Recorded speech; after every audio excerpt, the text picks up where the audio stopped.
2 తారీఖు వాళ్ళు అప్లికేషన్ పెట్టుకుంటే 3 తారీఖు పోలీసులు తిరస్కరించారు. 4 తారీఖు హీరో కానీ హీరోయిన్ కానీ సినిమా ప్రొడ్యూసర్స్ కానీ ఎవరు థియేటర్ రావడానికి వీల్లేదు.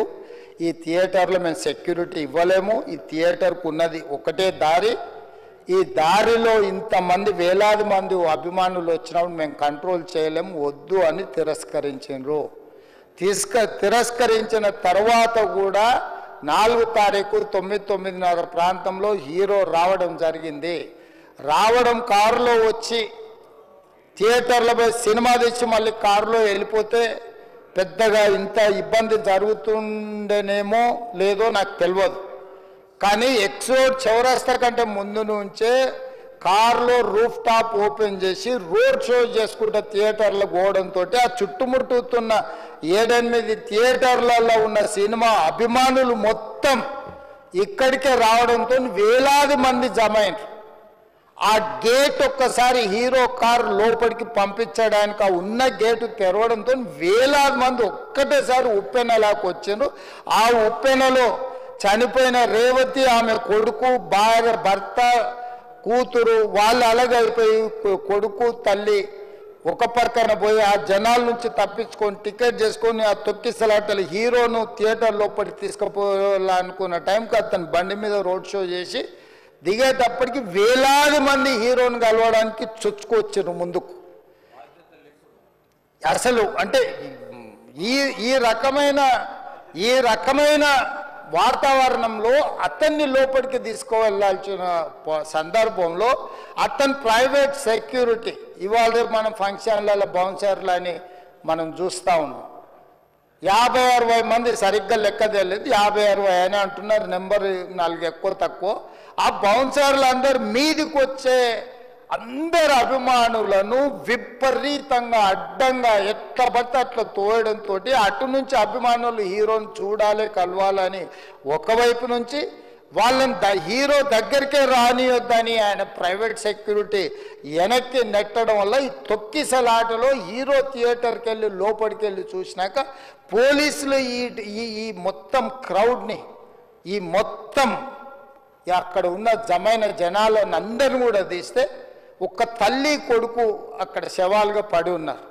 ఆ తల్లి అంత తొక్కిసలాటలు కూడా నేను ఆ వీడియో చూసిన తల్లి లోపలికి వచ్చినప్పుడు కొడుకు చేయి పట్టుకొని ఎంత జాగ్రత్తగా కొడుకుని తీసుకొని వస్తుందో తల్లి ప్రేమ ఎట్లుంటుందో అక్కడ నాకు చూసి నాకు అర్థమైంది. ఆ శవాలుగా మారిన తల్లి కొడుకు చేయి ఇడవలే అధ్యక్ష, అట్లే చేయి బిగ్గర పట్టుకొని పోలీసు వెళ్ళి చూస్తే ఆ తల్లి ఆ పిల్లగాడు ఆ తల్లి ఆ చెయ్యి వదలకుంటే కన్నబిడ్డను పట్టుకుని తల్లి చచ్చిపోయింది అధ్యక్ష. అట్లాంటి సిచ్యువేషన్లో పోలీసులు తల్లిని కొడుకుని హాస్పిటల్కి అక్కడ ఫస్ట్ ఎయిడ్ ట్రీట్మెంట్ చేసిండ్రు.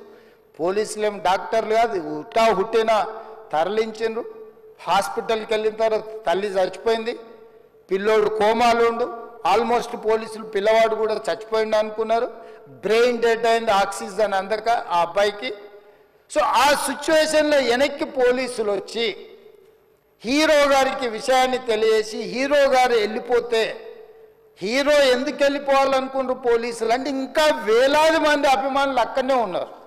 హీరో గారు థియేటర్లో కూర్చొని ఉండడం వల్ల సినీ ప్రముఖులు ఉండడం వల్ల ఈ బయట జమైన వేలాది మంది అభిమానులు అక్కడి నుంచి పోకుండా అక్కడనే ఉండడంగా థియేటర్ లోపల కూడా బాల్కనీలో టాప్ బాల్కనీలో హీరో కూర్చుంటే నేల కింది నుంచి పై వరకు వెనక్కి తొక్కుట పైకెక్కి హీరో చేతులు కలపాలని కోతులు ఎగబడ్డట్టు కోట మీదకి కోతులు ఎగబడ్డట్టు ఉల్టా పైకి తొక్కిసలాట జరిగింది అధ్యక్ష. థియేటర్ వాళ్ళు పోలీసులను హీరో దగ్గరికి వెళ్ళి చెప్పడానికి కూడా అనుమతి ఇవ్వకుండా థియేటర్ వాళ్ళు పోలీసులను బ్లాక్ చేశారు అధ్యక్ష. ఎప్పుడైతే హాస్పిటల్లో తల్లి చచ్చిపోయిన పిల్లగాడు కూడా ఆల్మోస్ట్ చావు నోట్లో ఉన్నాడు అని తెలిసి పోలీసులు వచ్చి ఏసీపీ వెళ్ళి చెప్పడానికి పోతే థియేటర్ సిబ్బంది లేదు హీరో దగ్గరికి వెళ్ళడానికే వీళ్ళని చాలాసేపు పోలీసులను కూడా హీరో దగ్గరికి పోనీయలేదు అధ్యక్ష వాళ్ళ ప్రైవేట్ వీళ్ళు.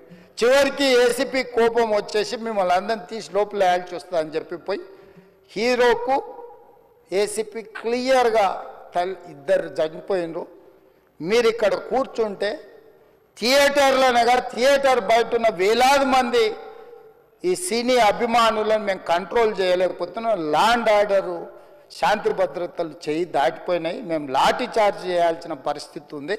మీరు దయచేసి వెళ్ళిపోండి, వచ్చిండ్రు చూసిన కదా వెళ్ళిపోండి అంటే, లేదు నేను సినిమా అయిపోయే వరకు ఇట్లే కూర్చుంటానని పోలీసులతో చెప్పిండని సిటీ కమిషనర్ నాకు చెప్పడం జరిగింది అధ్యక్ష. అదేవిధంగా ఇంకా కంట్రోల్ కాకపోవడంతో అప్పుడు డీసీపీ పై అధికార రంగంలో దిగి వాళ్ళ అందరినీ లోపటే వాళ్ళ ఎంబడున్న అడ్డుకుంటున్న వాళ్ళను పోలీసులతో జరిపించి చక్కగా డీసీపీ పోయి హీరో గారికి బయట చనిపోయినరు, పరిస్థితి చాలా గందరగోళంగా ఉన్నది, మీరు ఇక్కడ నుంచి కదలాల్సిందే, లేకపోతే మిమ్మల్ని పోలీస్ స్టేషన్కు తీసుకెళ్లాల్సిన పరిస్థితి వస్తుంది, మీరు ఇక్కడ నుంచి కదలాల్సిందే అని బలవంతంగా అతన్ని సినిమా మధ్యలో 12 గంటల సమయంలో, రాత్రి 12 గంటల సమయం అటు ఇటుగా ఆ సమయంలో అతను తీసుకొచ్చి బండెక్కిస్తే మళ్ళీ అతను రూఫ్ టాప్ ఓపెన్ చేసి మళ్ళీ చేతులు ఊపుకుంటూ రోడ్ షో చేసుకుంటూ, అంటే తల్లి చనిపోయి పిల్లగాడు చావు బతుకుల మధ్యలో ఉన్నాడు, మీరు వెళ్ళండి అని వెనక్కి పంపిస్తే కూడా మళ్ళీ కారులో రూఫ్ టాప్ ఓపెన్ చేసి చేతులు ఊపుకుంటా అభిమానులను సంతోషపెట్టుకుంటా రోడ్ షో చేసుకుంటా అతను వెళ్ళిపోయింది అధ్యక్ష. పోలీసులు కేసు చేసిరు, కేసు మీద థియేటర్కి సంబంధించిన కొంతమందిని అరెస్టు చేసిరు, అరెస్టు చేసి 10-11 రోజుల తర్వాత పోలీసు హీరో గారింటికి వెళ్ళిండ్రు. మీరు కూడా కేసులో A11 మీ మీద కేసు ఉందని చెప్పడానికి పోలీసులతో దురుసుగా ప్రవర్తించిండు. మీరు ఆ వీడియోలన్నీ కూడా చూసిండ్రు.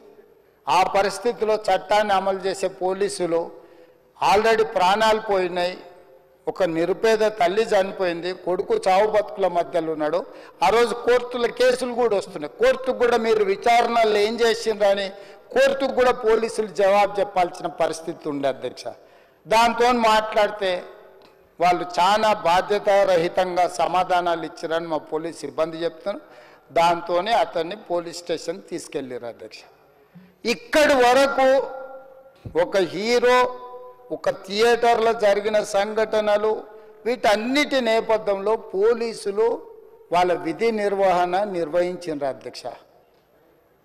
ఎప్పుడైతే అతను పోలీస్ స్టేషన్కు తీసుకెళ్ళారో కొన్ని రాజకీయ పార్టీలు పైశాచికంగా ఎంత నీచంగా నన్ను తిట్టుకుంటా పోస్టులు పెట్టినరంటే, అంటే తెలంగాణ समाजంలో मलकपेट बलाला जब के कॉन्स्टिट्यूंसी के वोटर है, उन लोग मलकपेट के